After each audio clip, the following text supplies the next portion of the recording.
In a small apartment in the Boston suburbs, Madison Hartwell gently stroked the hair of her 6-month-old daughter Emma. The morning sun on Thanksgiving Day streamed through the window, bathing Emma's cheeks in golden light. The sweet aroma of pumpkin pie drifted from the kitchen, and the warm hum of the oven broke the silence. "Today we're going to see your grandpa and grandma," Madison spoke to Emma. Emma gazed up at her mother with large eyes, wrapping her tiny fingers around Madison's finger. In that moment, complex emotions welled up in Madison's chest. She had established herself as a lawyer, running a small but solid law firm. However, deep in her heart, she couldn't deny that she still sought approval from her parents. Every time she remembered the days growing up in the mansion in Westchester County, she felt a tightening in her chest. Her father Robert was a former vice president of a major financial institution, a man who never let his dignity falter.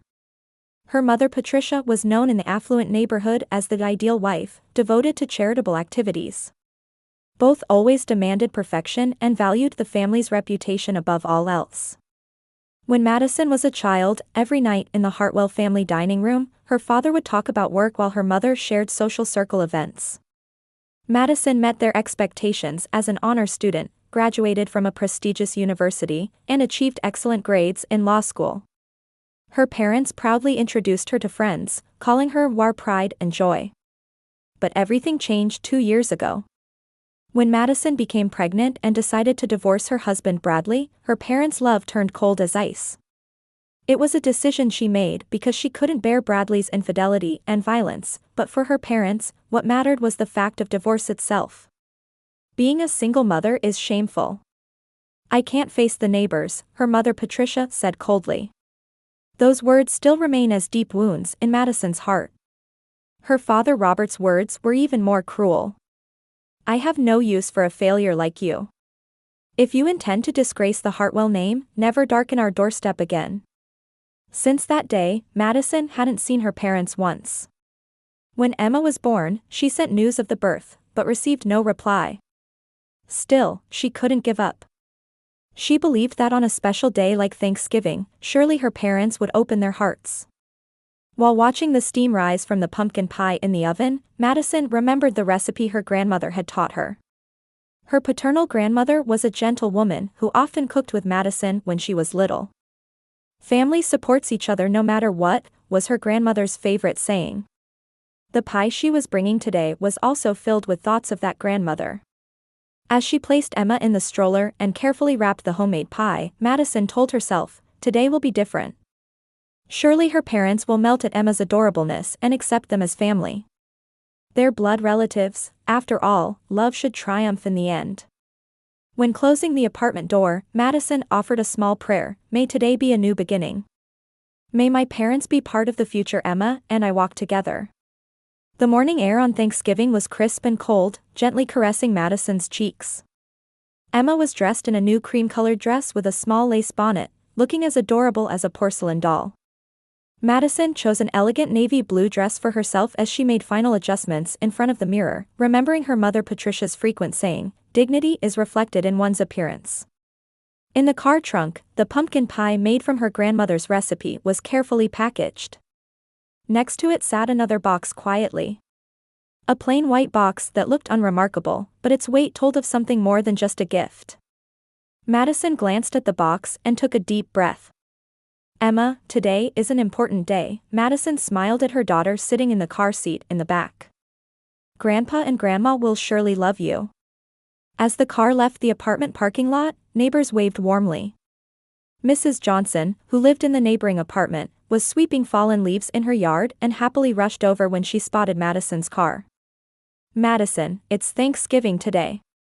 How delighted your parents must be to meet their granddaughter." Mrs. Johnson peered through the car window and gently touched Emma's cheek. "I've never seen such a beautiful baby." Madison answered with a complex expression. "Thank you. I hope so. It'll be fine. Your family. Blood is thicker than water, as they say." Mrs. Johnson's innocent smile tightened Madison's chest. The car passed through residential areas, gradually heading toward the affluent neighborhood. The roads became wider, the houses larger. Westchester County, where Madison's family home was located, truly embodied the American dream. Perfectly manicured lawns, stately mansions, and above all, the atmosphere of a success that the residents exuded. When Madison was a child, she took this environment for granted. Her friends all came from similar backgrounds. European vacations in summer, ski resorts in winter were routine. But now, living as a single mother in a small apartment, she couldn't help but feel the stark contrast. Emma began to fuss, so Madison pulled over to the roadside. "You're hungry, aren't you?" she said gently, lifting her daughter and preparing to nurse. Outside the car window, families busy with Thanksgiving preparations were visible. Fathers carrying turkeys, mothers hanging wreaths at front doors, children playing in yards. Every household looked warm and happy, and Madison felt longing and loneliness deep in her chest. "I wonder if we can be like that too," Madison murmured to Emma while reflecting on her past. Her marriage to Bradley had been smooth for the first 2 years. Her parents also liked him, praising him as the perfect son-in-law. His Harvard education and investment banking career perfectly matched the Hartwell family's expectations. However, Bradley's true nature began to emerge when Madison was promoted at her law firm and started earning more than him. It started with small snide remarks, escalated to verbal abuse, and finally to violence. The affair was discovered right after Madison told him about her pregnancy. "I don't want children. Your career is also in the way." Bradley's cruel words still remain as deep wounds in Madison's heart. But what hurt most was her parents' reaction when she told them about the divorce. "Why can't you endure it?" her mother Patricia said through tears. "Marriage requires patience. Do you intend to disgrace our family's honor with such naive thinking?" Her father Robert was even harsher. "Divorce is out of the question. Hartwell women don't do such shameful things." Even when she told them about her pregnancy, her parents' attitude didn't change. On the contrary, they even said, "We cannot acknowledge an illegitimate child." That day, Madison resolved to leave her family home. After confirming that Emma had fallen asleep contentedly in the car, Madison resumed driving. It was about 10 minutes to her family home. Her heartbeat quickened, and sweat formed on her palms. She truly felt the weight of what she was betting on this day. The Hartwell family mansion was as dignified as Madison remembered. 3 stories of red brick construction, with seasonal flowers planted in the perfectly maintained garden. The front door was heavy oak, with a brass door knocker gleaming in the morning sun. However, as she approached, Madison sensed a strange atmosphere. When she stopped the car and lifted Emma, she could hear loud laughter coming from inside the house. It seemed the Thanksgiving party had already begun. Madison's heart swelled with anticipation. Surely relatives had gathered. It might be the perfect opportunity to introduce Emma. With the pumpkin pie in hand, Madison headed toward the front door. But her feet stopped in front of the door. A red paper was pasted on the entrance door. At first she thought it was Thanksgiving decoration, but when she approached and read the words, Madison's blood ran cold. "No entry, single mothers and their children are prohibited from entering." The writing was in her mother Patricia's meticulous handwriting. Cold and cruel, like an official notice. The pumpkin pie box nearly slipped from Madison's hands. Her arms holding Emma lost strength, and her knees began to shake. From inside the house, cheerful laughter continued to echo. Her mother's high-pitched voice was also audible. "This year's Thanksgiving is special. It's truly peaceful and wonderful without uninvited guests." When those words reached the front door, Madison understood. Her parents had never intended to accept her from the beginning. Moreover, they had deliberately called their own daughter an uninvited guest, in front of relatives and friends. Emma let out a small cry. Madison held her daughter tightly to her chest and felt tears streaming down her cheeks. But those tears weren't just sadness. Anger was mixed in too. Deep, quiet anger. "It's okay, Emma," Madison spoke to her daughter in a trembling voice. "Mama will protect you." Madison stared intently at the red paper. Beyond that paper were the family members who rejected her. Parents who chose appearances over blood ties. And her experience as a lawyer taught her that such choices always come with consequences. As she returned to the car, Madison steeled her resolve. Today would indeed be an ending. But it wouldn't be an ending where she surrendered. It would be the end of old relationships for the sake of a new beginning. While taking out the white box from the trunk, Madison smiled slightly. Her parents had called her an uninvited guest. Then she would leave them a truly uninvited gift. Those who denied the bonds of blood needed to learn the true meaning of those bonds. Madison sat in the driver's seat and pressed her forehead against the steering wheel, breathing deeply. Emma was sleeping quietly in the back seat, occasionally making small breathing sounds. From inside the house, cheerful laughter continued to echo, and the aroma of Thanksgiving dinner drifted on the autumn breeze. All of it felt like events from another world to Madison now. With trembling hands, she took out her smartphone and checked the time. 2 p.m. Still early for Thanksgiving dinner. Madison took a deep breath and tried to organize her emotions. She needed to regain the composure she had cultivated as a lawyer. She couldn't make proper judgments if she became emotional. When she took out the white box from the trunk, its weight renewed Madison's resolve. She had begun thinking about the contents of this box 2 months ago. It started when a young woman came to her law firm for consultation. Jennifer McDonald was an ambitious woman who worked as a waitress while attending nursing school at night. The consultation she brought seemed like a simple paternity case at first. She had gotten pregnant by her boss, but he was refusing to acknowledge paternity, a common story. However, when Madison saw the evidence Jennifer brought, her world turned upside down. Photos, receipts, medical records, and most decisively, a letter written by the man in question. It contained the words, "I will divorce Patricia. Let's start a new life together," in handwriting she recognized. It was her father Robert's handwriting.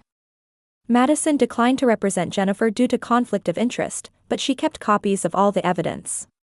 Amidst the intersection of her ethics as a lawyer and her complex emotions as a daughter, Madison had kept this fact to herself for a long time. Jennifer hired another lawyer and was currently preparing a paternity lawsuit against her father. Only Madison and the parties involved knew this fact. Her mother Patricia knew nothing about her husband's affair or the impending lawsuit. Holding the white box to her chest, Madison felt final hesitation about her actions. Was this revenge? Or was it justice through revealing the truth? She couldn't tell which position was right, as a lawyer, as a daughter, or as a mother. Emma's small cry swept away Madison's doubts. Looking back, her daughter was gazing at her with large eyes. In that innocent expression, Madison found her answer. Emma had the right to grow up in truth without deception. And she herself had the right to stand up against her parents' hypocritical attitude. Getting out of the car, Madison headed toward her family home's entrance again. The red paper was still there, its words appearing even more vivid in the sunset light. Madison carefully but surely peeled off the paper. Perhaps because the glue had aged, it came off more easily than expected. It remained in her hands in perfect condition without tearing. Madison carefully folded the paper and put it in her coat pocket. She intended to keep it as evidence. Perhaps it was a lawyer's habit. She placed the white box in the center of the entrance, right in front of the door. On top of the box was a small envelope containing a short message Madison had written. "Please open at 8 a.m. tomorrow. A Thanksgiving gift of truth." The contents of the box had been carefully selected. Copies of all the evidence Jennifer had brought.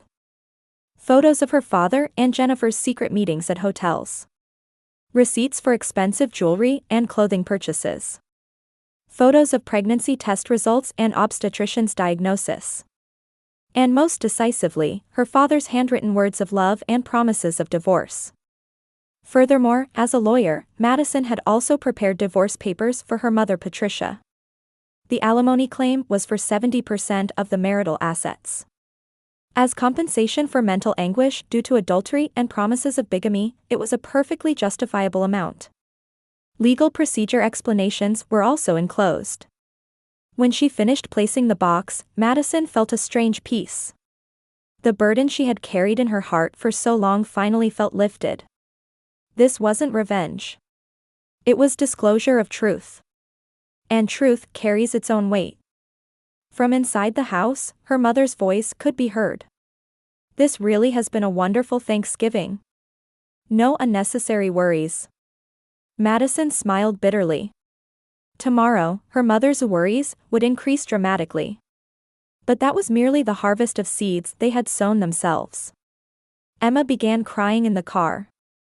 Madison hurried back and lifted her daughter. Sorry, Emma. You're hungry, aren't you? While nursing, Madison looked up at her family home's windows. Warm light leaked through gaps in the curtains, and shadows flickered back and forth. As a child, beyond those windows was the safest and warmest place in the world for her. Now it felt like a distant memory. Emma, I'll create a different family for you, Madison quietly spoke to her daughter. A family that values love more than blood ties. While starting the car engine, Madison took one last look at her family home. The Thanksgiving twilight bathed the mansion in golden light. It was a beautiful sight, but there was no longer a place for her there. It had taken a long time to accept that fact. But now, she was finally ready to move forward. This is the end, Madison murmured softly. But she immediately corrected her words. No, this is the beginning. The car slowly began to move, and her family home gradually grew smaller. As the scene in the rearview mirror receded, Madison's heart conversely became lighter. Emma slept contentedly, her sleeping face as peaceful as an angel's. Let's start a new life, Emma, Madison spoke gently. I'll teach you the true meaning of family. Loving each other, supporting each other, accepting each other. That's what family is. The car passed through the residential area, proceeding along the twilight road. It was about a 30-minute drive to Madison's apartment. Waiting there was their modest but warm home. And the beginning of their own Thanksgiving, just the two of them. Her cell phone vibrated, but Madison didn't look at it. It was probably a call from her family home, but right now she wanted to focus only on her time with Emma. Tomorrow morning, everything would change. And that change was necessary. Truth sometimes brings pain. But the chaos of truth is more valuable than false peace. Madison believed that. And she wanted to pass on such values to Emma. The next morning, Madison woke to her daughter Emma's crying. Morning light streamed into the small apartment bedroom, announcing the beginning of a new day. While lifting Emma and nursing her, Madison reflected on yesterday's events. That white box had probably been discovered by her parents by now. While making coffee in the kitchen, her cell phone began ringing. The screen displayed "Mother." Madison hesitated for a moment but let the phone ring without answering. It rang again immediately, and again she ignored it. Fed up with the persistent calls, Madison turned off the phone. However, when she turned it back on 10 minutes later, there were 13 messages in voicemail. The first message was recorded at 8:12 a.m., and her mother Patricia's trembling voice could be heard. Madison, what is this box you left? This is a lie, right? Tell me it's a lie. The voice gradually became confused and emotional. Her mother's voice was almost a scream now. Madison. Answer the phone. Right now. What is this? Robert. Robert, come here. Look at this. At the end of the message, the sound of breaking dishes and a man's shouting could be heard. It was her father's voice. After putting Emma in her crib, Madison took a deep breath. She needed to prepare for what was about to happen. She had to handle this situation while maintaining her composure as a lawyer. The phone rang again. This time she would have to answer. Hello, Madison's voice was calm. Madison. Her mother Patricia's voice trembled with tears and anger. What have you done? This is a lie, right? It's made up, right? What are you talking about, Mother? Madison deliberately answered without emotion. These photos. Robert and this woman's photos. At a hotel, this has to be a lie. Madison answered quietly. The photos have dates printed on them, don't they? They were extracted from security camera footage. Forgery is impossible. On the other end of the phone, Patricia's sobbing could be heard. But Robert is my husband, we've been married for 38 years? Why? Why would he do this? Mother, calm down. There was also a medical certificate in the box, wasn't there? That woman, Jennifer McDonald, is currently 7 months pregnant. She's carrying father's child. That's a lie. Patricia's scream echoed through the phone. Robert, come here. Talk to your daughter. Footsteps could be heard, and something fell on the other end. Then her father Robert's low voice came through. Madison, what have you done? Good morning, father. How was Thanksgiving? It must have been peaceful without uninvited guests. Madison's voice carried sarcasm. We need to discuss this matter. Come home immediately. I'm afraid I must decline. I read the paper posted on the front door yesterday. No entry, single mothers and their children are prohibited from entering. I'm an obedient daughter, so I'll follow father's instructions. On the other end of the phone, something heavy fell. Her father had probably kicked a chair. Madison, what do you know? Her father's voice was low and threatening. As a lawyer, I know everything I need to know. Including the details of the lawsuit Jennifer McDonald is preparing to file against you. There was a long silence. Then her father's trembling voice could be heard. Jennifer is filing a lawsuit? Paternity acknowledgement and compensation claims.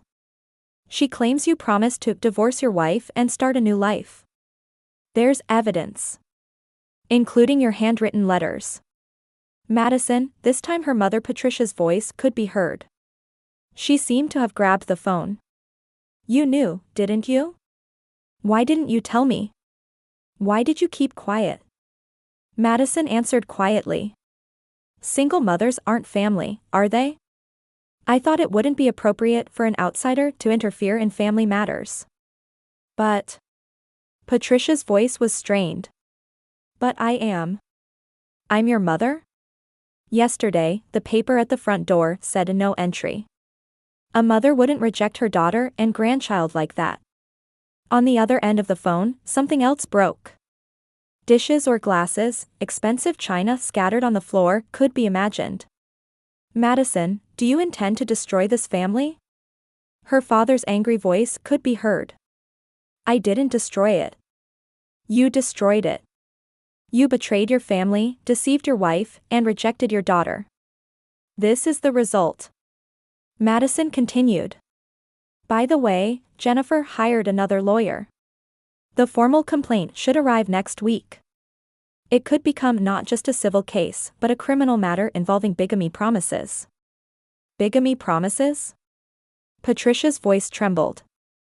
Apparently you promised Jennifer I'll divorce and then formally marry you. But in reality, you never filed for divorce. This could constitute the crime of bigamy promises. On the other end of the phone, an argument between the couple began. Patricia's screams and Robert's excuses mixed together, with sounds of furniture falling and objects being thrown. Robert. 38 years. I trusted you for 38 years. Patricia, calm down. This is a misunderstanding. A misunderstanding? Getting her pregnant is a misunderstanding? Promising marriage is a misunderstanding? Madison held the phone, quietly listening to this chaos. Emma was laughing happily in her crib, the contrast was striking. Eventually, Patricia returned to the phone. She was out of breath and clearly crying. Madison, please. Help me. What should I do? Mother, I also put divorce papers in the box. You can claim 70% of the marital assets as alimony. Considering the adultery and bigamy promises, it's a perfectly justifiable amount. Divorce? But I only know marriage. How can I live alone? After a brief silence, Madison answered coolly. I know very well how to live as a single mother. But I was an uninvited guest, so I'm not in a position to give advice. Madison, please. I was wrong. That paper, that was Robert who? Mother, passing the blame isn't good. That paper was in your handwriting. As a lawyer, I've preserved the evidence. On the other end of the phone, Patricia's sobbing could be heard. Over 30 years of marriage, the social status she had built, all of it was about to crumble overnight. Madison, her father Robert got back on the phone. Can't we keep this matter confidential? I'll pay money. However much. Unfortunately, Jennifer's case is already in another lawyer's hands. And she doesn't seem inclined to settle. Rather, she wants to make it public. Why? Madison answered coldly. According to her, you said, my wife is in the way, and I want to divorce quickly and officially acknowledge our child. But in reality, you had no intention of divorcing your wife or acknowledging the child. She realized she had been deceived. That was. Father, the more you pile on lies, the further you get from truth. Jennifer also has recorded data. Audio of you clearly stating, I will divorce Patricia. There was a long silence. Then a deep sigh of defeat could be heard from her father. Madison, are you satisfied with this revenge? This isn't revenge, Madison's voice was quiet but firm. This is truth. And truth comes with responsibility. You rejected your daughter and grandchild, calling us uninvited guests. But the truly uninvited presence was the person who betrayed their family. On the other end of the phone, something else broke. This time a louder sound, probably a vase or something thrown against the wall. Emma let out a small laugh. Madison looked at her daughter and smiled. This child didn't need such chaos.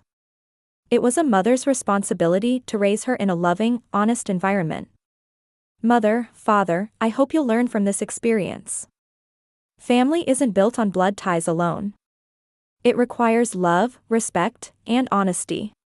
When you forget that, true family relationships end. As she was about to hang up, Patricia's final scream could be heard. Madison. Please. Let me see Emma. Let me see my grandchild. Madison answered quietly.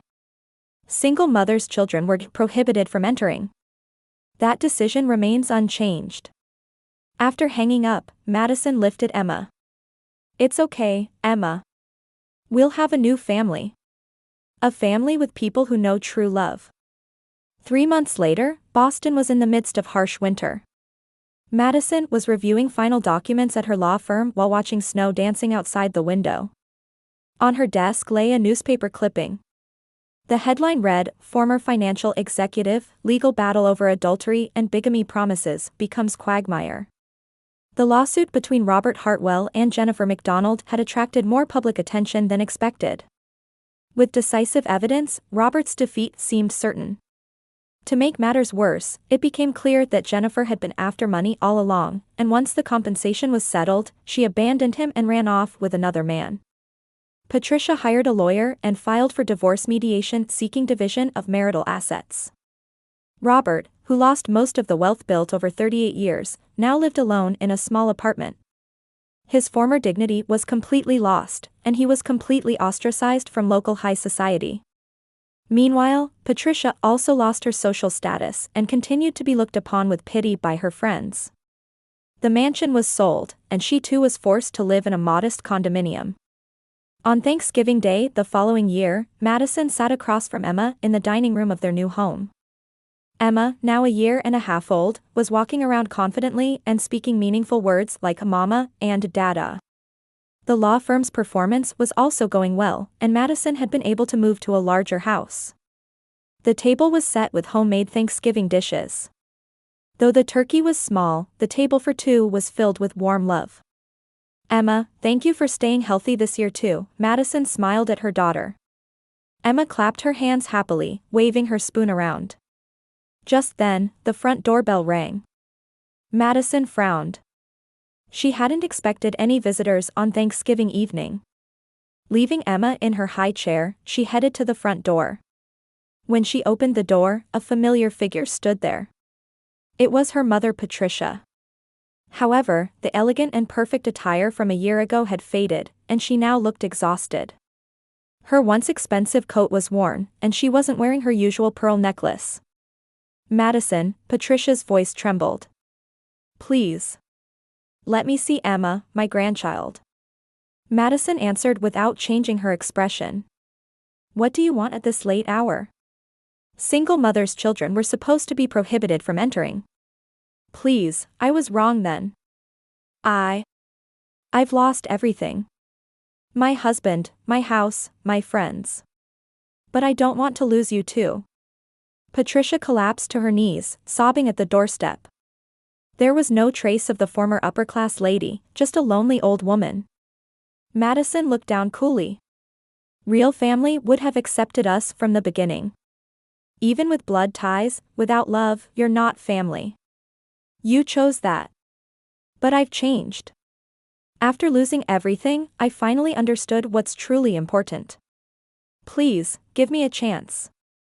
Mother, Madison's voice was quiet but firm. You had a chance a year ago. You rejected it.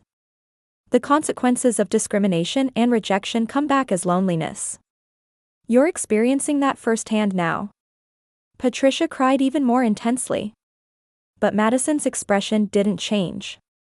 It's too late. Emma needs family who will love her unconditionally. People who would reject their grandchild for appearances and social status are no longer family.